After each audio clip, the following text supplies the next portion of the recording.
Olá, meus amigos. Que Deus possa nos envolver em muita luz, em muita harmonia. Que possamos compreender, sermos gratos por momentos como este. Momentos em que temos a oportunidade de nos reunir para falar um pouco mais sobre o bem, sobre o amor. E é tão bom quando podemos fazer isso de uma forma que hoje, para nós, representa a evolução moral, a transformação, o crescimento. Levar adiante os propósitos da doutrina espírita nos faz sentir cada vez mais seareiros no bem, nos faz sentir trabalhadores do Cristo, nessa senda que é a nossa vida. Por isso, eu gostaria muito de agradecer a presença de todos vocês, agradecer a presença dos que estão aqui ao vivo conosco, daqueles que não puderam estar ao vivo, mas estão acompanhando o vídeo aqui no grupo Caminho de Luz, e também o vídeo no canal do Caminho de Luz no YouTube. Muito obrigado pela presença de todos. Na vida, nós só conseguimos nos conhecer e, consequentemente, crescer quando acontece essa troca, quando acontece essa comunhão de ideias. E é esse o objetivo de quaisquer estudos que sejam. Aprendermos. E quando esse estudo nos foca, nos direciona para os ensinamentos que darão em nós e farão em nós a construção de uma base segura para os propósitos mais elevados para as nossas vidas, este sim torna-se o principal ensinamento. E nós percebemos o Cristo vivo dentro de cada um de nós, nos chamando para a tão necessária transformação que só acontece com um despertar. O despertar de visão, o despertar de consciência, que culmina com a transformação e a atitude mais firme e forte no bem. Deus criou a todos nós da mesma forma, simples e ignorantes. Ou seja, simples, sem nutrir sentimentos, ignorantes, sem ter conhecimento. E a todos nós foi dada uma estrada para que pudéssemos percorrer. E à medida que percorrermos, iríamos nos conhecendo. No início, ainda na nossa primitividade, limitados em excesso. Não tínhamos praticamente noção e conhecimento nenhum de nós mesmos. Por isso, naquele momento ainda, tão limitado, tão pequeno, pouco poderia se esperar de cada um de nós.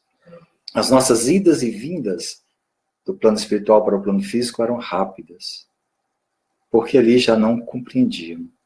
Não era possível ainda para nós vislumbrar algo maior. O tempo passa, e à medida que o tempo passa, nós vamos adquirindo consciência de nós mesmos. Vamos começando a nos compreender. E Deus, este ser maior, que na sua misericórdia e bondade nos cria, se faz presente ao nosso lado o tempo todo. E para que nós pudéssemos, nesse percorrer, nessa estrada, melhor nos situarmos, ele começa a nos dar, nos oferecer pontos de luz. E o primeiro grande momento de luz, a primeira grande revelação de Deus em nossas vidas, se tornando ali presente e já nos chamando para esse tão necessário despertar, é a vinda de um espírito, de um ser que tinha como grande missão nos tornar seres mais voltados a algo superior e, principalmente, nos fazer enxergar um ser único, um ser soberano, visto que naquela época todos nós chamávamos esse desconhecido, tudo aquilo que nos acontecia, de deuses, de seres divinos, porque não compreendíamos. E por não compreender, denominávamos nomes diversos a entidades diversas. E Moisés, com a missão de nos mostrar o Deus único, veio para o nosso meio. Mas nós, ainda tão selvagens que éramos, precisávamos ser dominados, domados em nossos ímpetos, em nossos instintos. E ele, de uma forma rigorosa, assim fez. Moisés volta ao plano espiritual, deixando-nos já a ideia do Deus único. O tempo passa e Deus, constante, sempre presente em nossas vidas, nos manda essa segunda luz, uma segunda revelação.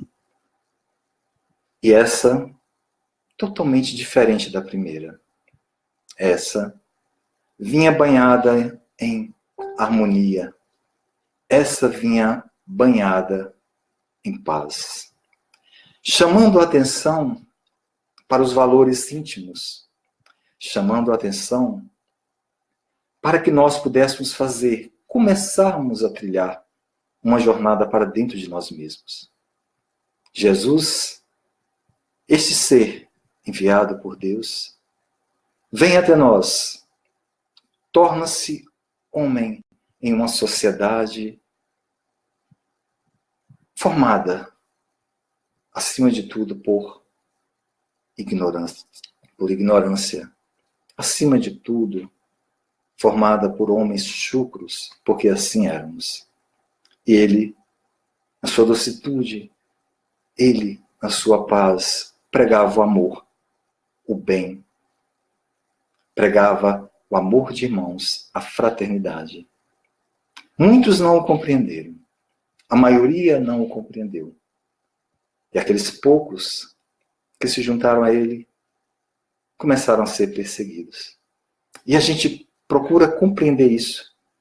Ser perseguido por pregar o bem. Ser perseguido por pregar o amor. Mas assim é. Porque nós só recebemos aquilo que estamos preparados para receber. E naquele momento, a humanidade não estava. Os homens rígidos prevaleciam. Ainda relembrando a pena de talião deixada por Moisés, a lei maior, olho por olho, dente por dente. E Jesus vem e prega o perdão. Quando alguém lhe ferir, quando alguém lhe bater a face, dele a outra. Perdoa. E Jesus, de uma forma sublime, como assim tinha de ser, perfeito que é, o ser mais perfeito que esteve entre nós, cumpre a sua missão. Mas antes de retornar ao plano espiritual, reúne-se com seus seguidores mais próximos, seus discípulos, porque esses já estavam começando a se sentir órfãos, se sentindo sós, já percebendo e sentindo a ausência daquela figura maior que lhes direcionava o caminhar. Jesus diz a eles que pedirá ao Pai, a Deus, que envie um novo Consolador, visto que ele, Jesus, era também esse Consolador. Que enviasse um novo Consolador, o Espírito de verdade. E esse Consolador, o Espírito de verdade, viria e permaneceria conosco, entre nós. E ele viria para dizer, para explicar, muito mais que até então Jesus havia poder dito. E colocar novos ensinamentos, já que nesse momento os seres que aqui estivessem já poderiam buscar e compreender e enxergar a luz da razão dentro de si. Isso está em João, no capítulo 14, os versículos 15, 16, 25 e 26. Jesus Cristo retorna ao plano espiritual. O tempo passa e os homens evoluem. O tempo passa e nós, espíritos, crescemos.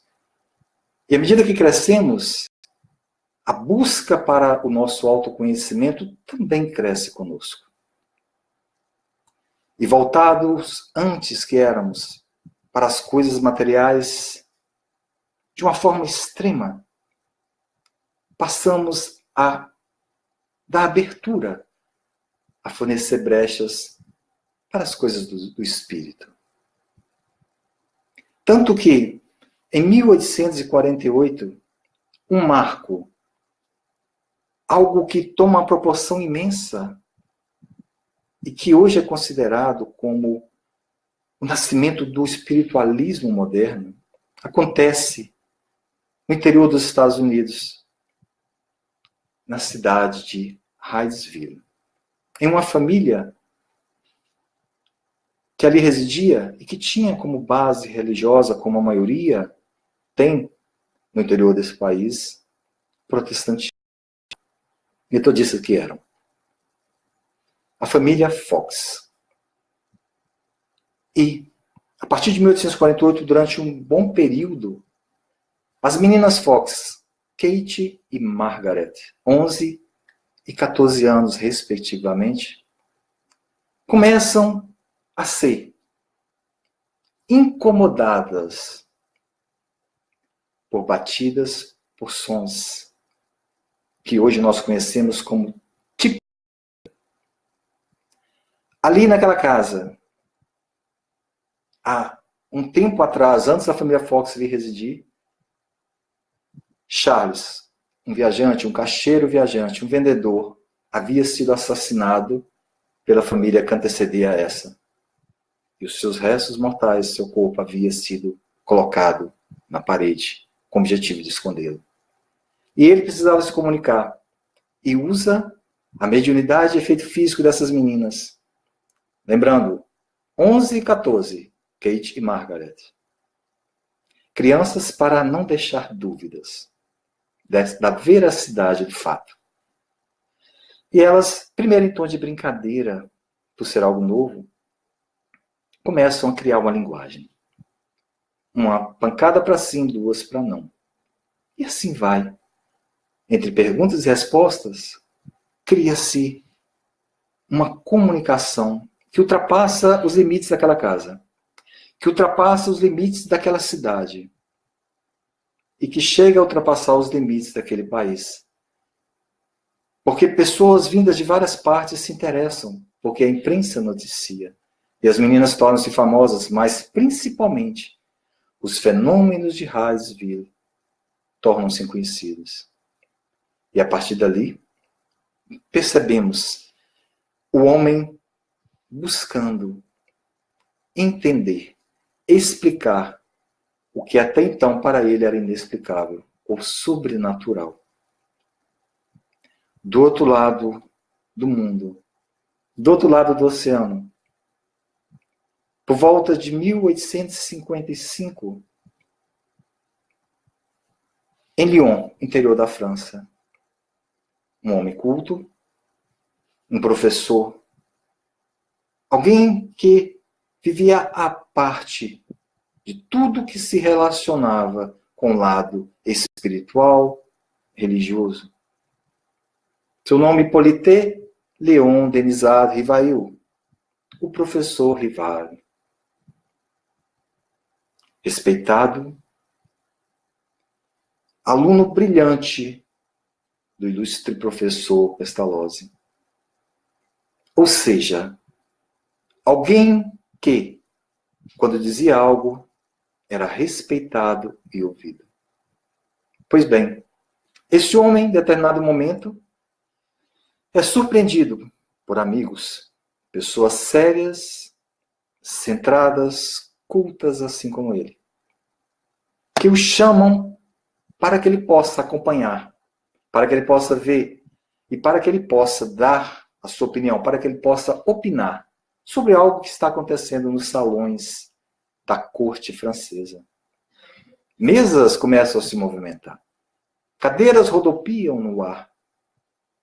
Magnetismo, a força física que todos nós possuímos, esse homem, esse professor, Hippolyte Léon Denis Rivail era um estudioso do magnetismo. Ele chega até esses lugares, ele vê esses fenômenos, mas ele percebe, com a visão mais aguçada, e já, em seu íntimo e em seu coração, uma missão que iria, a partir dali, começar a cumprir, que existia algo muito mais do que apenas fenômenos físicos. Existia uma força inteligente atuando sobre aqueles objetos. Ele, aquele homem que ficava sempre à parte, desconfiado de tudo que estivesse voltado ao lado religioso, se curva a uma força que até então ele não sabia explicar o que era, mas sabia que existia. E começa junto com pessoas que o circundavam. Começa junto com pessoas que ele confiava, a reunir, a fazer reuniões. E aqueles fenômenos passam a ser algo mais íntimo, mais trabalhado, mais investigado à luz da razão que ele e aqueles que ali estavam com ele possuíam. E a partir dali, meus amigos, começa a nascer, começa a ser cumprida a promessa de Jesus que havia deixado para os seus seguidores. Um novo Consolador, o Consolador prometido por ele. O Espírito de verdade surge. O Espírito de verdade, no final de cada mensagem, porque ali se desenvolveu algo além da faculdade física de contato. Através do diálogo, através da escrita, tomou-se a forma da psicografia, a faculdade daqueles médios de escrever, subjugados à vontade daqueles espíritos. E assinava as mensagens o Espírito de verdade. E aí quando alguém diz, mas por que essa certeza que esse Espírito de verdade é o mesmo que Jesus Cristo havia se relacionado lá atrás, que havia dito lá atrás? Esse Espírito de verdade aparece em um meio que não tinha absolutamente nada a ver com o meio religioso, meio comum, de pessoas simples e que buscavam constantemente a fé. Porque a fé ainda, naquele momento, era voltada às pessoas com pouco esclarecimento. E, infelizmente, até hoje, muitas pessoas taxam as religiões de pessoas incultas. O Espírito de verdade vem para se auto-mostrar em um lugar em que não deixaria dúvidas, principalmente naquele meio onde ele está. E o tempo passa e as perguntas continuam. 1019 questões, perguntas de todos os tipos, fecham, complementam a primeira obra da codificação desse novo jeito de ver o que até então era visto como religião. A tal ponto de Kardec dizer, é muito mais que uma religião, é uma ciência, porque é fruto de algo raciocinado, algo questionado, para que se pudesse afirmar ser verídico. 1019 questões. Nasce o livro dos Espíritos, iniciando assim uma nova era para a humanidade. A doutrina espírita, o espiritismo, termos criados por Allan Kardec. Lembrando que ele, Hippolyte Léon Denis Rivail, assume o nome de Allan Kardec, para que fique diferente, para que se destoe, para que não se una o homem Kardec, o pedagogo, o pesquisador, o professor, autor de tantos livros, com este outro que estava voltado já inteiramente para a promulgação dessa nova doutrina. Allan Kardec chega junto com a doutrina dos espíritos, organizando, codificando, ajudando, sendo o pilar principal para que a partir dali a humanidade tivesse algo racional no que se apoiar, algo racional no que se acreditar. Por isso, a fé raciocinada, que tanto nos é cobrada, para que nós pudéssemos ter fé, não por ter fé, por alguém ou algo nos levasse a isso, mas pela certeza daquilo que nós cremos, porque nós compreendemos. Isso é possível ter uma fé forte, uma fé inabalável, se nós compreendemos aquilo que nós nos dispomos a crer.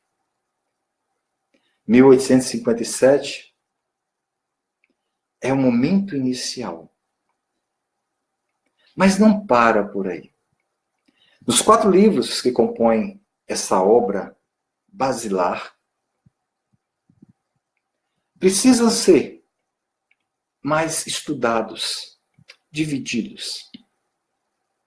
E em 1861, vem a segunda obra da codificação, o Livro dos Médiuns, abordando o lado científico da doutrina, já que ela se propunha a ser religião, ciência, filosofia.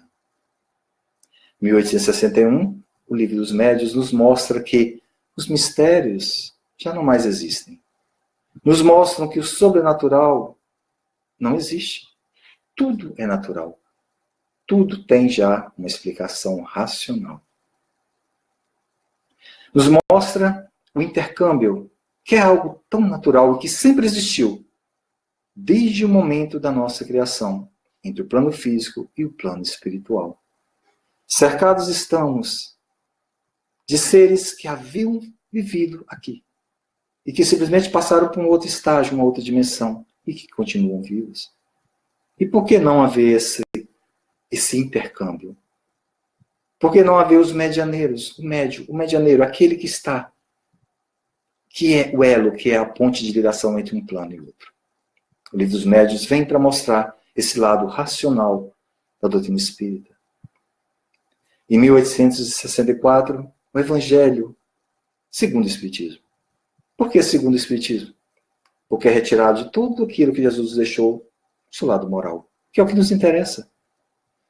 Nós não estamos preocupados com algo particular. Estamos preocupados com algo que envolve a muitos. E esse foi o objetivo da vida de Jesus. Pregar para muitos, para todos. Por isso o lado moral no Evangelho segundo o Espiritismo, nos mostrando esse lado religião da doutrina espírita.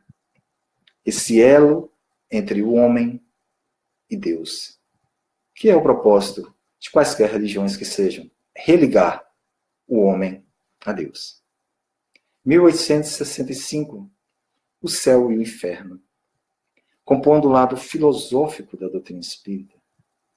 Nos mostrando que o céu é um estado de alma, assim como o inferno. Nos mostrando que existe algo muito mais além do que simplesmente aquilo que nós podemos ver. E que nós continuaremos a existir e sendo aquilo que nós somos aqui. Nem mais, nem menos. Mostrando que nós somos seres imortais. Que tudo aquilo que temos, manteremos. Por isso, o Céu e o Inferno é aquela obra que desmistifica. É aquela obra que mostra a continuidade sem milagres. A continuidade sem o privilégio de Deus por uns ou por outros. E em 1868, para fechar o Pentateuco Kardeciano, para fechar a codificação espírita, a Gênese. A Gênese que se apega primeiro aos fatos relacionados com a criação, a evolução do homem. E também a busca por explicar fatos que até então eram inexplicáveis, como os milagres, como todas as profecias, etc. As 5 obras chegam para criar uma base. Uma base para mim. Uma base para você. Uma base para nós, meus queridos amigos. Em 1869, Kardec, depois de cumprir brilhantemente a sua missão, retorna à pátria espiritual e nos deixa o legado organizado, a doutrina dos Espíritos, o Consolador prometido por Jesus. Eu creio, meus amigos, que a responsabilidade nossa, no nosso momento atual de existência, ela é imensa. Porque todos nós já conhecemos muito. E à medida que nós conhecemos, adquirimos conhecimento, com ele vem as experiências. E com as experiências vêm as responsabilidades. E com as responsabilidades vêm as cobranças. E nós compreendemos que essas cobranças não precisam mais ser de quem está ao nosso redor. Não precisam mais ser de mim para você, nem de você para mim. Essas cobranças passam a ser algo íntimo. Por quê?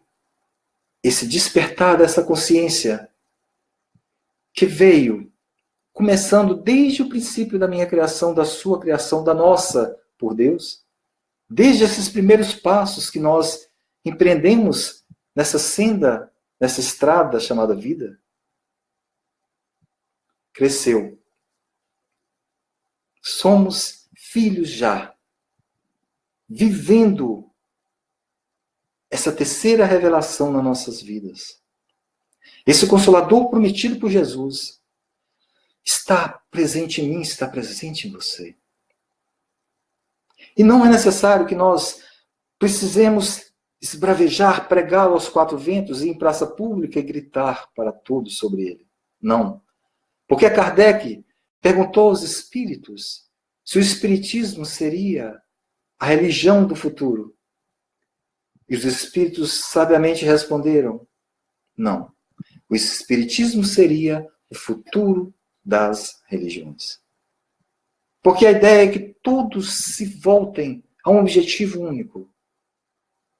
Porque a ideia é que todos se voltem a um ideal maior, que é trazer para o momento atual a fraternidade, o amor ao próximo que Jesus nos ensinou, nos deixou e disse que só assim poderíamos trilhar o caminho que chegaríamos até ele, até Deus. Então, nesse momento atual, a nossa responsabilidade é imensa. Porque já somos seres maduros. Já não somos mais aqueles seres que começaram a caminhada. Certos estamos que estamos muito mais próximos do ponto de partida do que do ponto de chegada. Mas estamos caminhando e caminhamos já muito. Por isso, a fé que nós estamos cada vez mais buscando solidificar em nossas vidas, já é uma fé forte. Porque nós já buscamos aceitar, trazer, vivenciar, exemplificar aquilo que nós já compreendemos que é, sim, o melhor para as nossas vidas. O melhor que irá nos gerar felicidade, realização íntima e consciência tranquila. Por isso que nós devemos, sim, nos sentir já esses seres tomados por essa responsabilidade. Buscar trazer para as nossas vidas as rédeas do nosso destino. Buscar trazer para cada momento das nossas vidas, viver de uma forma plena, buscando sublimar com elementos cada vez mais elevados. Vivendo no meio físico, vivenciando, trocando, porque só assim crescemos.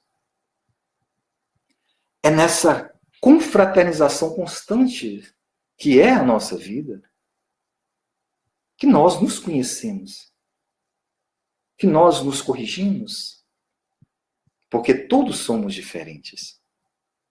E realmente não é fácil vivermos com o diferente. Mas nessa estrada, nenhum de nós está no mesmo ponto que o outro. Na escada da evolução, cada um de nós ocupa um degrau. Degraus diferentes iremos trilhar, mas cada um no seu. Não existe ninguém igual a ninguém. Somos seres únicos da criação. Em nós existe uma centelha de luz, uma centelha divina. Minha, sua. Mas precisamos, sim, viver em grupos, em sociedade, para que possamos, através do que você me ensina, através do que eu te ensino, crescermos juntos. E sozinhos não conseguiremos atingir esse ponto elevado que todos nós fomos criados para atingir. Fomos criados simples, ignorantes, para nos tornarmos perfeitos. Alcançaremos todos nós essa perfeição, porque todos nós, somos filhos de um Pai soberanamente justo e bom. E o Consolador prometido, Jesus, vive pleno. E ele disse que ficaria conosco, permaneceria conosco e está conosco. Até o final dos tempos, quando ele disse que as suas palavras iriam permanecer. E final dos tempos significa final desse tempo que estamos vivendo, desse mundo de provas e expiações. Porque tudo é transitório, tudo é evolução. Nós e o mundo que vivemos. E o mundo que vivemos é o que é, porque nós somos o que somos. Meus queridos amigos, eu não estou vendo nenhuma mensagem. Nenhuma mensagem está chegando, não sei qual o problema. Mas não estou, infelizmente, vendo nenhuma mensagem. Estou vendo o número de pessoas que estão aqui ao vivo conosco, que estão aqui na sala acompanhando. Mas não estou vendo as mensagens de vocês. Infelizmente. É algo que espero possamos corrigir para o nosso próximo encontro. Já que o objetivo maior de um estudo, é claro, é essa interação. Mas agradeço pela presença de vocês. E sinto muito não estar podendo ter essa oportunidade maior de interagir, justamente por não estar podendo, não está chegando para mim essas mensagens. Nós que estamos engajados, todos nós que aqui estamos, aqui, ao vivo, na sala, todos que estão assistindo esse vídeo, independente de serem espíritas ou não, todos nós já despertamos para essa necessidade, para essa busca de valores elevados. É óbvio, senão não estaríamos aqui. Senão não estaríamos buscando ouvir, ler, conhecer, falar sobre algo que devia ser mais falado no nosso cotidiano, que são os valores do espírito. Então, quando Jesus nos chama para sermos esse trabalhador, esses trabalhadores, nos diz que devemos viver sem esperar que o outro reconheça em nós o nosso trabalho. Quando os cristãos, naquele momento, seguidores do Cristo, naquela época, naquele lugar, naquele tempo, foram tão perseguidos, de uma forma tão bárbara, acreditava-se até que já havia passado esse tempo. Mas nós compreendemos que o radicalismo é fruto da ignorância. E a ignorância ela é resultado de uma cegueira espiritual, principalmente. Quando se fecha, se perde a oportunidade de receber algo novo. A doutrina espírita, esse consolador prometido por Jesus, diante de tantas outras doutrinas filosóficas, religiosas, é nova. E tudo que é novo ainda causa um certo rebuliço. Por isso é compreensível tanta confusão em torno da doutrina espírita. Por isso ainda é compreensível tantas coisas erradas que se prega a respeito da doutrina espírita. Mas o que não é compreensível, mas devemos sim buscar, aceitar, sem revidar, são os ataques à doutrina espírita. A melhor forma de nos mostrar, de mostrar aquilo que somos, a melhor forma de passarmos adiante valores elevados, Jesus nos deixou a chave, a receita para isso. O exemplo. A exemplificação. E é isso que devemos buscar, exercitar em nossas vidas. Exemplificar o Cristo que existe em nós. Levar adiante o amor, a fraternidade, o amor fraternal que Jesus nos deixou. E que nós compreendemos hoje que só através dessa exemplificação é que nós crescemos. Só a partir do momento que eu me dou ao outro é que eu cresço interiormente. É que eu me expando. É que eu me encho de valores mais sublimes. Por isso, a nossa responsabilidade de aprender. Quando eu aprendo, eu me sinto seguro para dividir. Me sinto seguro para ensinar. E todos nós já temos muito que ensinar. Porque todos nós somos deuses. Jesus nos disse isso. E somos, meus amigos. Todos nós somos deuses. Porque em você, em mim,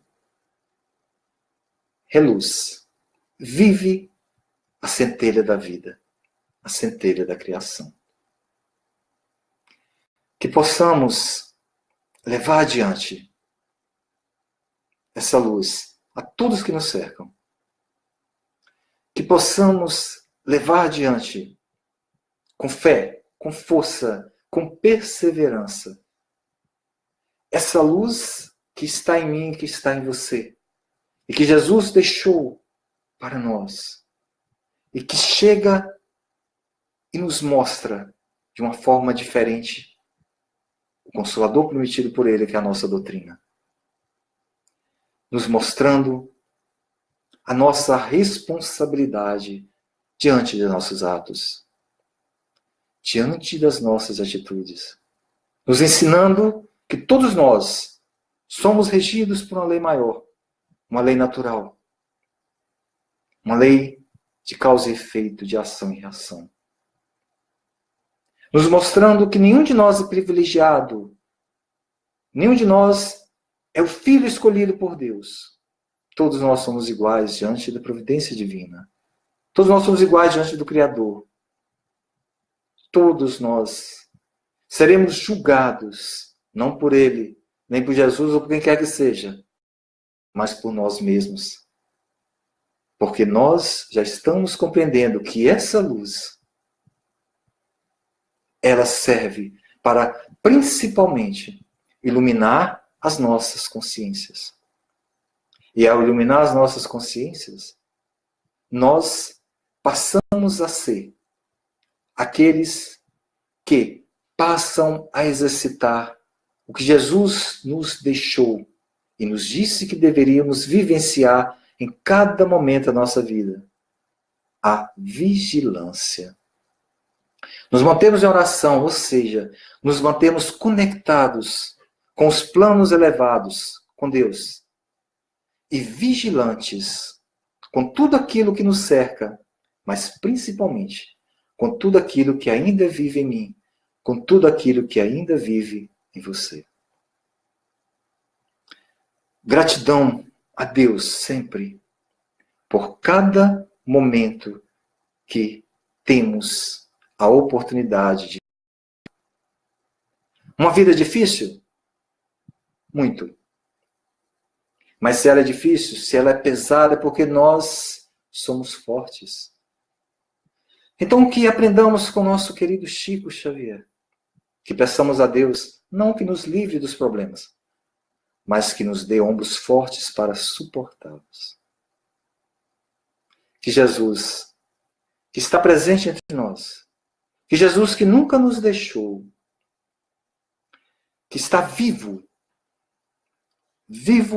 ao nosso lado, conosco, nessa estrada, e que nos deixa, que se faz presente junto com o seu Consolador, com essa doutrina de luz, que nos chega para nos ajudar a iluminar a nossa vida, a nossa estrada, o nosso direcionamento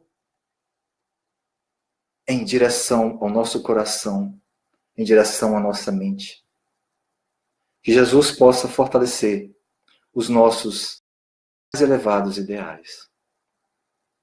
Que Deus se faça presente sempre, meus queridos amigos, meus queridos irmãos, nos iluminando, nos fortalecendo, nos protegendo, nos amparando, porque ainda somos muito fracos e precisamos nos manter fortes. E é essa fé viva que Ele nos deixou, que Ele nos proporciona através do Consolador prometido por Jesus, é que fará, é que irá em nós fortalecer os nossos passos para a superação constante dos obstáculos que surgem ao longo do nosso caminho. E principalmente a superação constante dos principais obstáculos que estão em nosso íntimo. Os vícios, as mazelas íntimas, os nossos orgulhos, os nossos egoísmos, as nossas vaidades. Luz, paz, harmonia no caminho, de todos nós. Muita fé, muita paz e muito obrigado a todos vocês que estão aqui conosco. Luz no caminho de todos. Deus os abençoe.